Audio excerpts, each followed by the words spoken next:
global population is growing rapidly by 2025, it will exceed 8 billion, and projections show that it could surpass 10 billion by 2060 before growth begins to slow.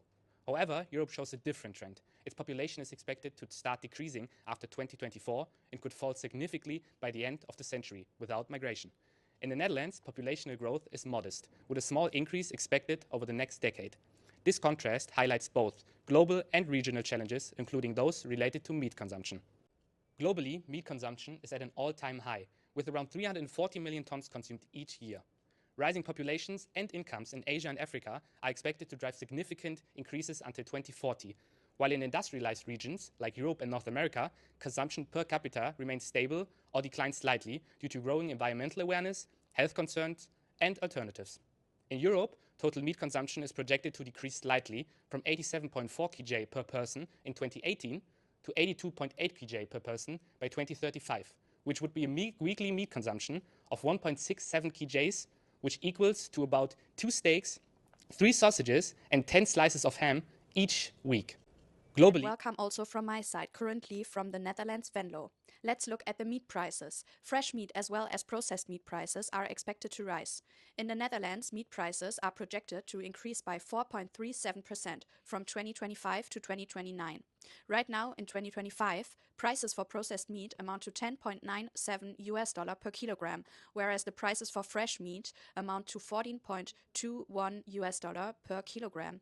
But what is the cause of that? So the production in the European Union and the UK is expected to fall by 0.5% in 2025.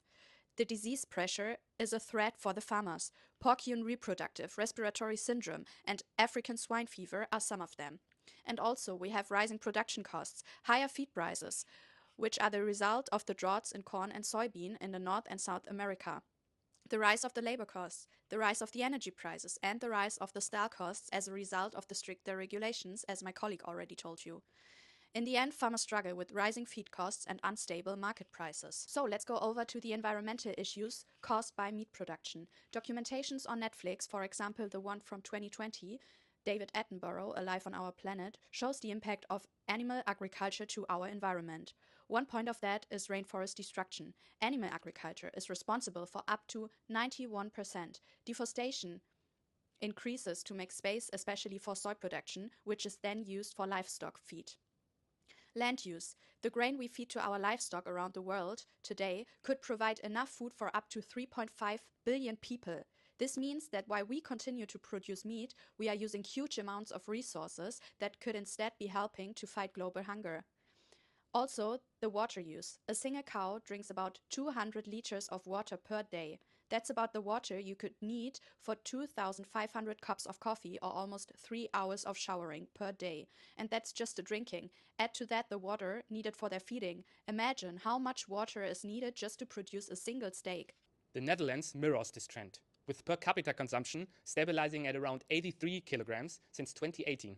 Yet, globally, the per capita average of 43 kilograms per year is rising, primarily in the developing nations. This highlights a critical point. With per capita meat consumption in Europe far exceeding the global average, should the focus not be on significantly reducing consumption here? Europe's disproportionately high meat consumption underscores the need of greater responsibility in addressing environmental impacts and leading the shift towards sustainable practices. The Netherlands faces significant challenges due to high livestock density, which contributes to excessive nitrogen emissions. These emissions harm ecosystems and violate the EU environmental standards. To address this issue, measures such as reducing livestock numbers by up to 30% in affected areas are being implemented. These efforts align with the EU's goal of achieving climate neutrality by 2050 and help farmers adopt eco-friendly technologies.